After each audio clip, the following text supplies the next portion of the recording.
here. Now, in programming, we have two types of functions. Functions that perform a task and functions that calculate and return a value. Here are some examples.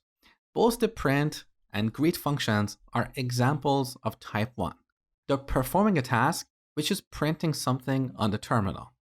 In contrast, the round function is an example of a function that calculates and returns a value.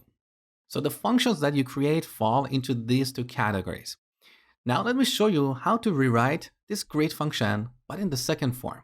So instead of printing this string on the terminal, we simply return it. Let me show you. So I'm going to delete all this code, define a new function, but call it get_greeting. We add the name parameter and simply return this formatted string hi name. That's all we have to do. So we use the return statement to return a value from this function. Now we can call this function get_greeting, pass a name like Mosh.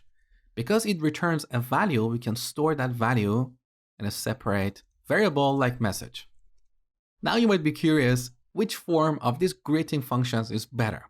Well, with this first implementation, we are locked to printing something in the terminal.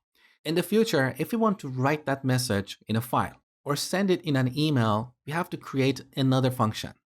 So we cannot reuse this greet function in other scenarios. In contrast, this second form is not tied to printing something on the terminal. It simply returns a value. Now we get this value and we can do whatever we want with it. We can print it on the terminal, or we can use the built-in open function to write this message to a file. So we can create a file like content.txt, open it for writing.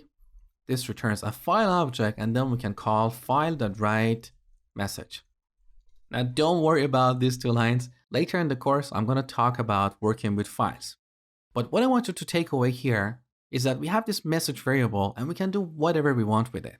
We can print it on the terminal, write it to a file, send it in an email, and so on.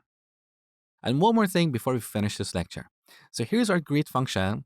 And as you can see, we're simply printing a string. Now, if we call greet, give it a name, run the program, we get this message, hi Mosh. But what if we put this inside of a call to the print function? Let's see what we get. We get hi Mosh followed by none. What is this? None is the return value of the greet function. So in Python, all functions by default return the none value. None is an object that represents the absence of a value. Later in the course, you're going to learn more about none. What matters now is that all functions return none by default unless you specifically return a value. So here, if we return some string, none will no longer be returned. Now, I just want to clarify something. Earlier, I told you that we have two types of functions in programming, functions that carry out a task or functions that calculate and return a value. So back to the code we previously had. So even though this function returns none by default, it is still